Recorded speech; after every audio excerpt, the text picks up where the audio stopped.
Guyyaa narraa guyyaa simannaa Amiir mana hidhaatii gadhiifame gootichi Saidoo akkuma garaansaa leenca garaa iifamaas waan qabuuf mana hidhaatii gadi gadhiisee jira. Warri maraata warri fanaddaata warri Amiir akkas ta'e wayyoo Saidoo duramaa Sumayyaa dhiiftee har'ammoo Sumayyaatti deebitee waynee balaachoo hin dhumna zarraaf jettanii fakkeenyaaf kanneen akka Roozaa kanneen akka warra koomentii tokko tokko congratulations baga gammaddan akkuma gara jabummaan jiru gara laafummaan jira waan ta'eef obbo Saidoon keessan Amiir keessaniin gadi isinii gadhiisee jira xiqquma xiqqoo laflee injidha xiqqoo hirummaa itti agarsiisuuf gootummaa isaa itti agarsiisuuf jecha afur akkatti baafadhu dhabe afuurina citte dhugaa rabbi mee akkamisin nagaa keessanii jirtanii maaliif hedduu gammadee jira waan ta'eef afuurallee soo addan kutan kuma raadiyoo baay'een keessan amma haannaa ati raadiyoo achuu dandeessanii raadiyoos tiiviis miti garuu gammachuu gooticha akkasii qabnu na gammachiise amma Saidooni gurmaan kun gadi ba'umsa waan qalliitti gadi ba'e isinitti hin fakkaatin amma fakkeenyaaf gadi bahee jira mana hidhaatii bahee jira viidiyoo isaa dhaggeeffatanii jirtanii yini ambassa Saidoo yini leenca feetuun qaxaqaxa feetu luka cabsita feetu albeetiin itti jirata feetu otoo isheen madaa kee qormatee mana hidhaa gashita yini ambassa baga sirraa ladhe dhugaa rabbi baga lammii kee Oromoo akka kee ta'e baga dhiiga kee ta'e baga saba firaan ta'e dhugaa leenca akkasii qabaachuu Oromummaa keessi waan saara. Dhugaa rabbi innaa gadhiisus baga gadhiise dhugaa rabbi gadhiisus ati gammadeera hidhuu isaattis gammadeera maaliif gaafuma hidhayyuu akka inni miine hin beekaa jira inni amma kaleessallee maal jedhe Sumayyaatiin deeme gaaffee jira homaa tokko rakkoo hin qabdu jedhee jira Sumayyaallee isinii gadhiisan maraatiin hin dhiyyina hin jedhina fakkeenyaaf Roozaan amma kaleessa akkanuma waan isheen gashina keessa galtee iyyitee maraatte. Komentii mucayyoo tokko otoo hin deebisiin sin jalaa utaale warri yuutuubii kunii waa'ee namaa malee jiruuf jireenya hin qabdanii jette habiibti yuutuubiin silaas waa'ee namaa odeessu yuutuubii jechuun nama hamachuu jechuudha akkuma ammatti karaa miisenjera karaa immoo nama hamachaa ol dagartee mire akkasuma yuutuubiinis waa'ee namaati nama wal nyaachisuu ka wal nyaate wal araarsuu ka wal ajjeese akkas sana godhee kana godhee ka wal fuudhee akkasiin niitiirraa fudhatee niitiitti deebisee akkas godhee isatu moo'ee kanatu moo'ee kuni waa'ee yuutuubiiti jechuudha kan deebisni ta'a Saidooni maaliif gadhiise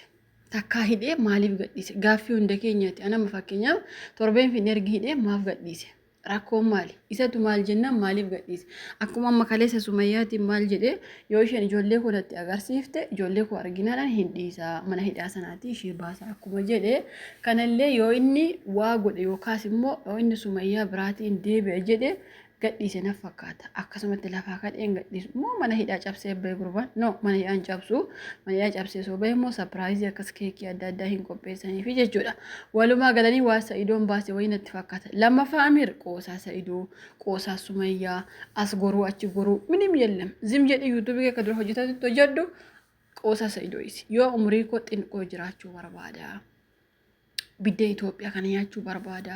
xiqqoo shaashaa sharrambaa ofirraa jechuu barbaada jiruuf jireenya koo gaggeeffachuu barbaada yoo jette qoosaa Saidoo hin dhaqin maaliif nama tokko gaafa dhiirummaa isaa beekte maalummaa isaa gaafa beekte biraa deebi'uun kee dirqama ani amma kanaa booda Amiir Sumayyaa bira dhaabbate qalabati itti godhata jedhee yaadu maaliif maalummaa Saidoo argee jira waan ta'eef wal agarsiisu waan gaarii amma baay'een keessanii albee Saidoo maaf itti waraane Saidoo maaf achi hin darbanne jettani so Saidoo achi darbatee ta'e albee sana diina baay'ee dhaabbate eeggata waan ta'eef yeroo Saidoo fi Amiir wal kuffisan diinuma sanatti fuudhee Saidoo waraanaa jechuudha kanaafuu Saidoon ka waraanellee lukkuma bakka baay'ee waraana jechuun albeen hundisuu waraanee ta'e haganatti hin qabu waan guddaa miidhameeru miti jechuudha warri aartaniif barbaadin keessa hin aartu waynee balaachoo umnee ka Saidoon akkas ta'e ka haga isin iyyita keessaa warri koomentii haga Amiiriif maraattan warri soddaa ganan maran homaa miti jechuun mirga qabdanii waan barbaadan barreessuuf mirga qabdanii norkamtanii namni tokko gaafa viidiyoo gadhiisu maana arrabsitee maana faarsitee akkas hin jedhamu okee faarsuullee arrabsuullee mirga qabdanii garuu Amiir hidhamuusaattis ani baay'ee gammadeera bahuusaattis immoo baay'ee gammadeera maaliif gammadee hidhamuusaatti yoo jettanii namni tokko osoo abbaa manaan irra jiru namni wallolee adda bahee osoo nikaan irra jiru nikaa irratti nikaan dabalamuun biyya eessatti argamee jira. Yoo abbaa tuffatan waraanan gaafatan akkuma jedhanii inni isa tuffateetu isa waraanutti qeele Saidoo waraanutti qeele na Saidoon kee didee ofirraa waraane ofirraa deebisee jiru. Yoo Saidoon umarratti Sumayyaa hindeeffanne inni agartan umarratti hindeeffata. Yoo Saidoon immoo nikaa Sumayyaa irraa buuse haannaan kijibduudhaan jettan hin buusu Saidoon maaliif buusa? Haadha ijoollee isaati haadha manaa isaati hin jaalata. Ayyuu kadeeme qalabatiitti godhe Saidoon fuudhuufi ayyuu waliin firaankii hojjenna jedhanii wabii walii warmari'atanii kan akkuma isinuu beektan akka carraa ta'e isheen immoo maraattu waan taateef itti iyyite. Isumayyuu deebisee dhiifamaa jedhe Sumayyaan keessan immoo dhiifama hin beektu. Sumayyaan dhiifama beekti hin beektu dhiifama didde. Ani dhiifama siin godhu waggaa lama guutuu dhiirri tokko immoo simmeetii qaban nyaata dhuga waan ta'eef hundumti amma warri mana qarabaa jirru kun osoo hulaansaa jiraatee waa argame inniisu anis argadhe inniisu dhugaa rabbii inniisu maaltu waggaa 7-8 akkatti naqaa maali habiibti gaafa biyyootu nyaata miti ma osoo akka heeruma wayifaa jiraate biyya kana keessa shan inni heeruma dhugaa rabbii heerumee hojii kolleen hojjetadha hojii karaa lamaa jechuudha maali waggaa ibban jiraan dhugaa dhiisa kanaafuu Saidoo waggaa lama taa'e kana akkatti taa'uu qaba jechuu keessanii fuudhuu hin toshe imaanillee baga fuudhe hawwii sanallee baga fuudhe waluma walirra jara fuudhe kanatu ijoollee keenya aarsee ati maa Sumayyaa iistee deemte ati Sumayyaan dhiifama didde jarri baa dhiifama beektu jarri maa akkas garaa jabaatti jedhaani bari yoo ati dhiifama habiibti dhiifama habiibi dhiifama otatti jarri gajaraan sitti fiiguu albeen sitti fiiguu malee takka dhiifama beektu jedhaani gajaraama doomaa sana agartanii ka yeroo tokko wanti tokkotti isumaa sitti fiigan baqa waa maqaran qabne sitti fiigan maaliif qoy waan dhiifama jedhame isaan bira hin jiru dhiifama hin beekan abadan dhiifama namaa gochuu hin beekan dhugaa rabbii maaliif qoy dhiifama siif gochuu siruma hin beekani baqa siriuma isaaniiti kanaafuu ka hidhames Sumayyaanis hin gadhiifamti baay'een keessan ka hiphattanillee dhugaa dubbachuuf baay'een Sumayyaa jaalattanii ani mataan koo Sumayyaan jaaladha Sumayyaan kan hin jaaladhuu fi tokkoffaa ijoollee lama nuuf laattee jirti haa galatoomtu nuuf deessee jirti ijoollettiin ijoollee Oromooti lammaffaa immoo haadha manaa Saidoo waan taateef ishee jaaladha malee Sumayyaa waliin warra wal jaalatu miti sinuyyuu beektu gadi fageenya sanitti garuu baay'een keessa wayinee Sumayyaa anchi miskiin anchi akkas taate anchi faxaarii wayinee balaachoo akkas jettanii boosanii maraattanii rakkoon keessan maal Saidoo hidhuu isaatti illee ijoollee keenya koomitiitti roorrisa Saidoo gadhiisi haadha manaa keetti Saidoon ikko gaafa nama hidhu umurii guutuu waa itti murteessu itti hin fakkaatin xiqquma hirummaa isaatti agarsiisee baasa kun akkuma Amiir jechuudha. Amiir amma torbee tokko hidhame torbee tokko akkas torbee guyyaa 5 caalaa hin hidhamne jechuudha kun Amiir bahe Sumayyaallee boriftaan hin baasaa jechuudha insi ni baasa ayizoo ishin ariifatina jechuun haga isaan waan Saidoon barbaade yoo carraa kanatti argatee Saidoon hin fayyadamne Saidoon booddeetti fayyadamuu hin danda'u kana beekuu qabdan isin Saidoo fi beekaasin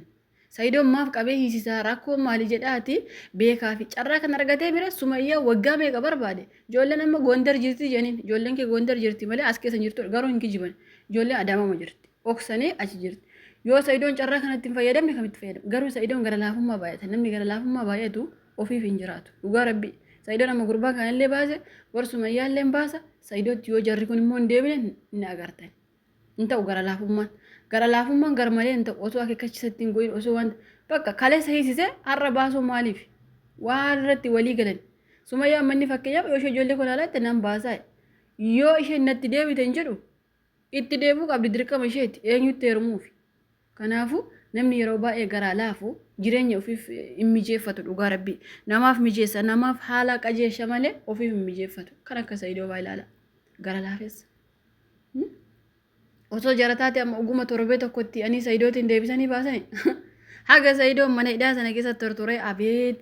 isin gooftolii kiyya jedhanii Oromoo hundi gadi yaatee ka'attutti ishii jedhanii baasan mana hidhaa sana keessa garuu Saidoo waan akkasiin beeku gara laafessi keessan guyyaa 3 akka hidhee baase kaleessallee ishee sanallee hin baasaa jechuu jira walumaa galattiyyuu baga bahee garuu qoosa Saidoo naqiin Amiir lammoo afaan Oromoo waan agawnetti fakkaata Amiir kuni qoosa Saidoo naqiin jaa koomentii barreessaa fi haa ta'u mana ofii akka Saidootti signan akka mana yaatti deebi'u itti